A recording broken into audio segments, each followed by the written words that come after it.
everyone, you're welcome to Reflowering Matriarch. With this video, I intend on embarking on a new journey wherein I will be sharing many videos which regard the explanations of various poems and various small pieces of poetries that people often do not understand, and they need it a lot for the competitive exams they intend to appear in. And also it will be a kind of another zest or taste of interpretation of those poems which they read for pleasure. So I was thinking, why not enlist all the poems that I have so far, so long in my journey, gone through, studied, and I was thinking, why not summarize, or why not explain all those poems that people often find hard to understand, be it the metaphysical poetry, be it the poetry of the Romantic age, Enlightenment age like Alexander Pope and Dryden's Macfleckney, many poems that we often have got them listed in our syllabus at graduation and post-graduation levels, and we often go and lastly rely on the guides for their suitable explanations when we have missed our classes, or we are not able to get their explanations at the right place, at one place. So basically, I do not commit it that it will be a very periodical and a very regular thing, my posting of these videos. But at the same time, if you demand so, if there are people out there who need poetry and explanations of various literary poems, of various literary facts that they fail to understand, their various literary phrases and explanations, or the references that the poets in those ages were so commonly using, like the phrases from Bible, forbidden fruit, and various imageries that are being used.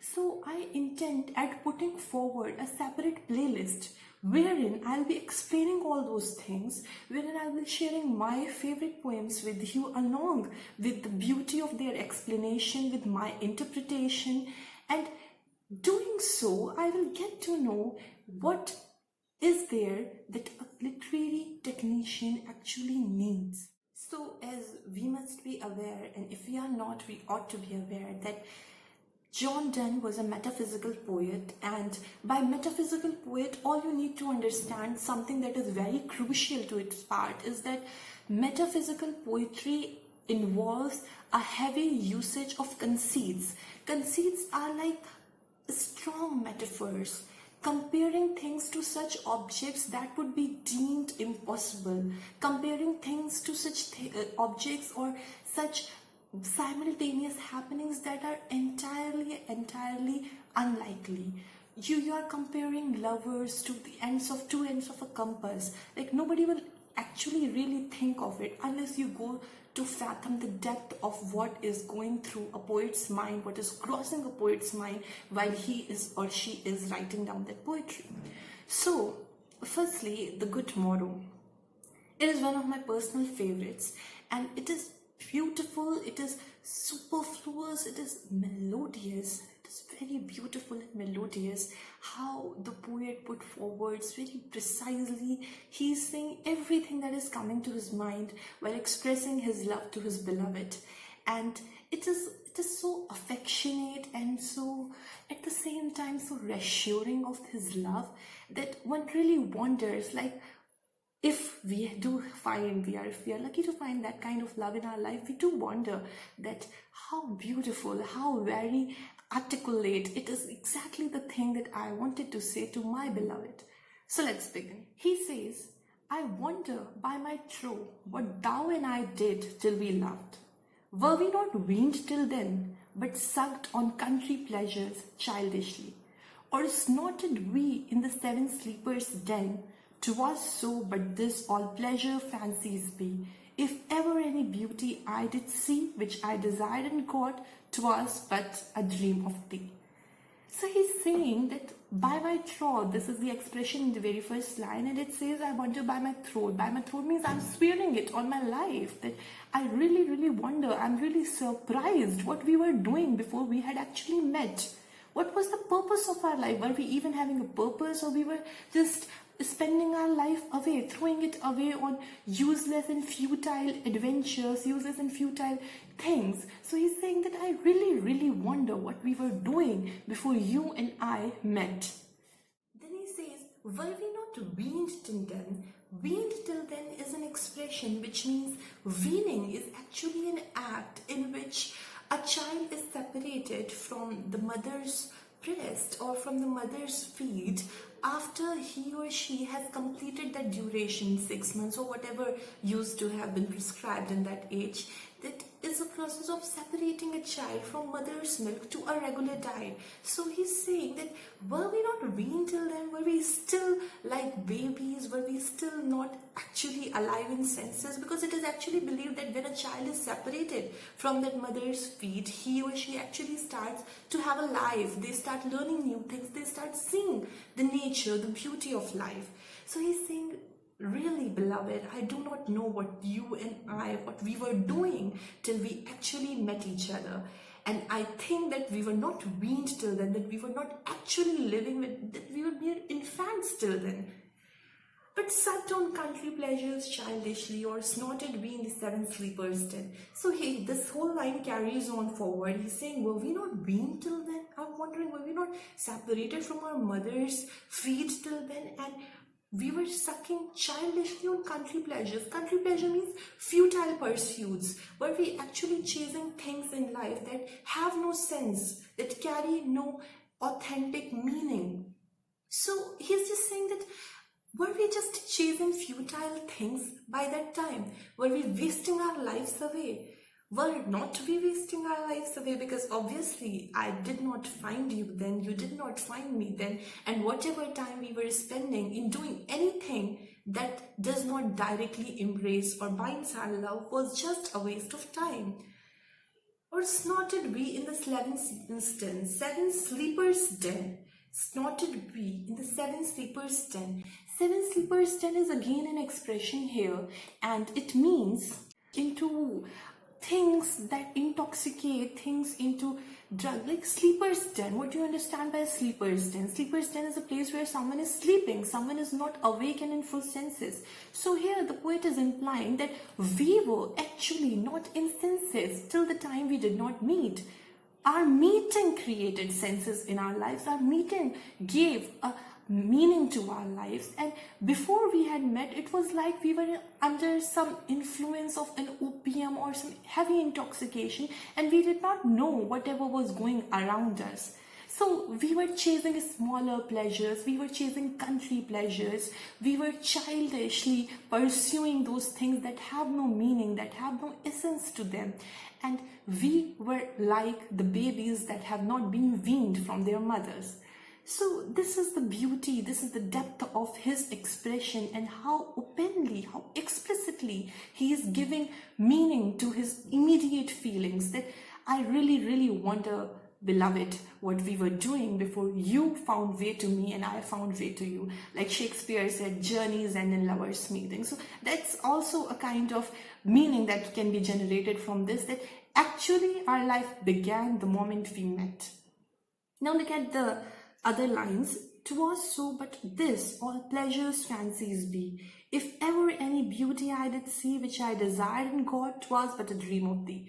And he says that if ever any beauty I saw, I did see, which I desired in God. He's saying that it's not like you are the only one I have ever laid eyes upon. I have seen girls before you. I have been with women before. I have been with other people, and all of them, they were lacking in something. With you, I found that utter completeness that actually created a rhythm in my soul. That's what he's trying to imply. He's saying that if ever any beauty I did see, if actually in my life I ever saw a beauty which I desired and I got, means we see people, we desire to be with them, but sometimes our wishes just don't get fulfilled. Here he's saying that if there was ever a beauty which I saw and which I wanted to have, it was but you. And in you I found that completeness, in you I found that fulfillment.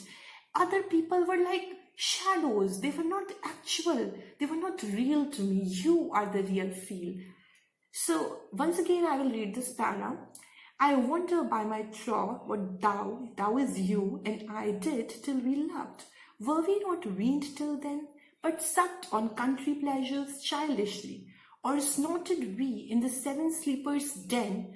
'Twas so, but this all pleasures fancies be. If ever any beauty I did see, which I desired and got, it was but a dream of thee.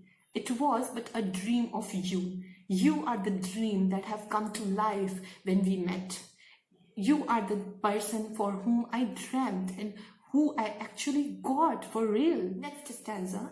And now, good morrow to our waking souls, which watch not one another out of fear, for love all love of other sides control. A beautiful line it is, and makes one little room in everywhere. Here he is saying that, and now good morrow to our waking souls, and now that we have met, it is a good morning to our waking souls, to our souls that are in full awareness of themselves, to our souls that are fully, properly committed to life, to seeing things. So he's saying that it's a good morrow, it's a good start to our waking souls, to our new life, which watch not one another out of fear. Now here friends, it's kind of, you will say, sarcasm, wherein he is commenting on people who try and feel the need of watching out their partners, who feel the need of watching their companions because they have certain insecurities, who constantly linger around them, constantly pressurize them, do not grant their beloveds or partners spaces because they are not sure of the affection that their beloved or their partner possesses for them. So he is saying that we do not watch each other out of fear that you will abandon me or I will abandon you, but we have so much of indulgence of our hearts together. We have so much of love for each other that our love controls any meek desire. Our love controls and overpowers and is so strong that we just do not feel the need to ever hold on to other person or ever have that sense of insecurity in our minds. That is what he is implying.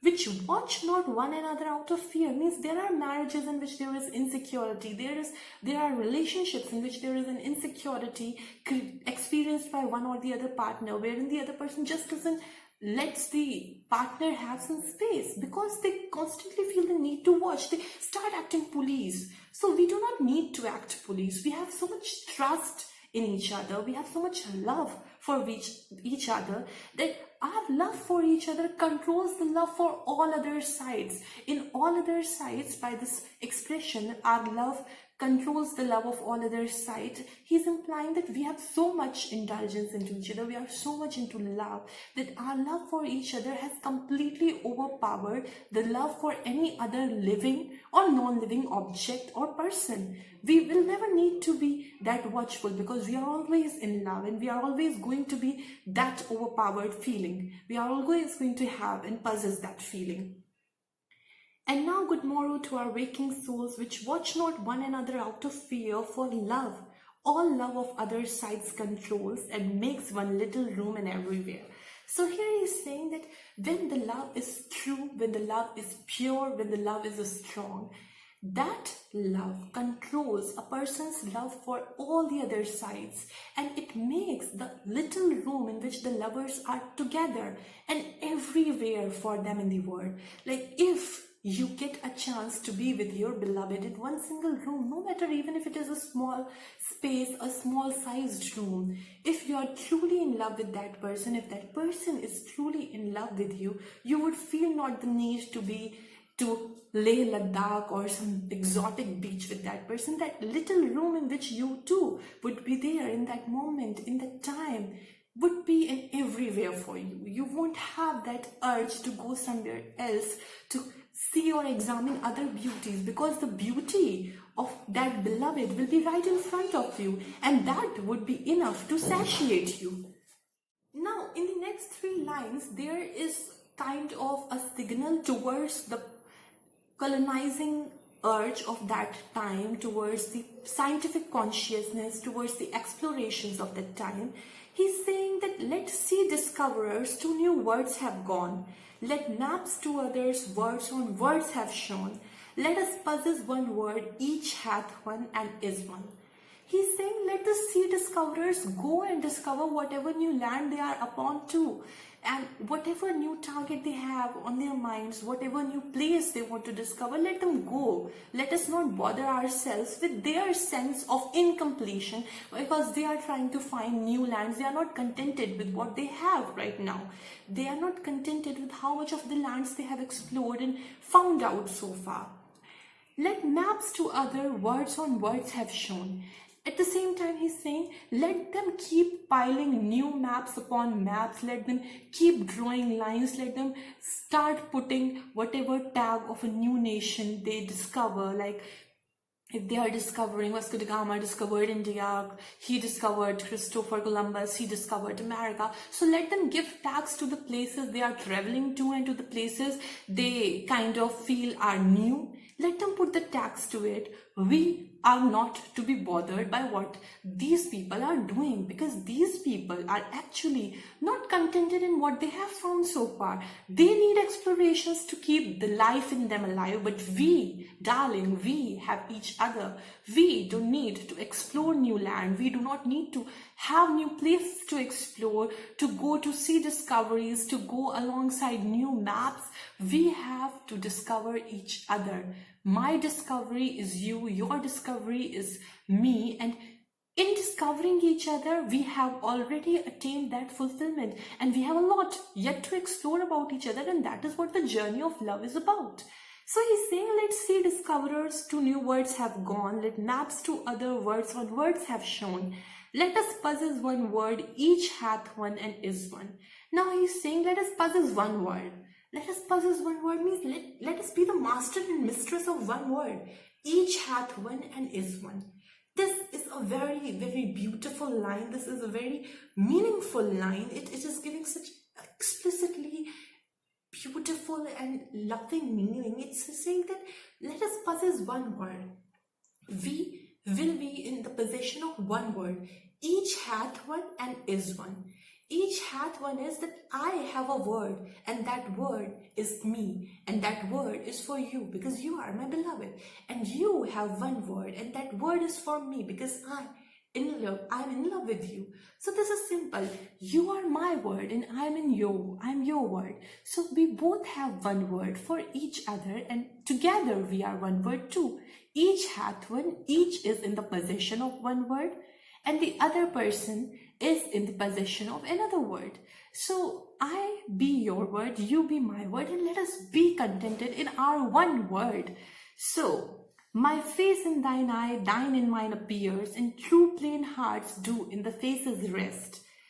Where can we find to better hemispheres without sharp north, without declining west? So he's saying, my face in thine eyes, my face in thine eyes, thine in mine appears. How does that happen? It happens because we are immersed into each other. You are so deeply immersed into me that my face has started to take a shape in your eyes. You are looking at me, and that gaze, that intensity with which you are looking at me is so deep that your eyes have kind of become a mirror for me and mine have become the same for yours, because we are in such a beautiful, intense gaze. We are enwrapped in the love, and that gaze is symbolic of the love they have for each other. They have become mirrors for each other. They have become an exact replica images of each other. They are totally mixed. That is what he's trying to say, that we have got mixed. We have merged into each other. My face has started appearing into your eyes. Your face has started to appear into my eyes. We have got immersed into each other. And true plain hearts do in the faces rest. And when we look at each other with so much of love, with so much of ardor, with so much of passion, in our faces, on our faces, there are true plain hearts which have the truth and beauty and love.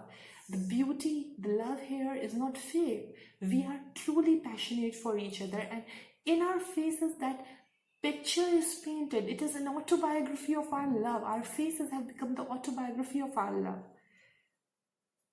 Where can we find two better hemispheres without sharp north, without declining west?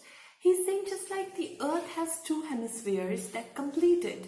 In the similar way, our love is a kind of hemisphere. We two are the hemispheres and we are better than this earthly hemispheres. Why? Because we do not have a sharp north and a declining west. Here it is kind of a symbolism wherein he's saying that our love does not experience all the natural flaws, all the natural cycles of ups and downs. Our love stays stable. Our love does not have a sunset like a declining west. Sun never sets on our love. It is always sunny for us. We have no rainy days. We are always in love and we shall always be in love. That is what he's trying to say, that our hemispheres are even better than the hemispheres of the earth, than the two hemispheres of the earth. Why? Because we do not have a sharp north or a declining west. Our sunny days are forever upon us. Whatever dies was not mixed equally. And this is an important line. He's saying whatever dies was not mixed equally. He's saying that the love sustains in the longer run only when it was mixed in the right proportion, when it was mixed in the equal proportion, to be more precise. What he means by that? He says that when people are not meant for each other, they do not mix well with each other. And when they do not mix well, it dies out.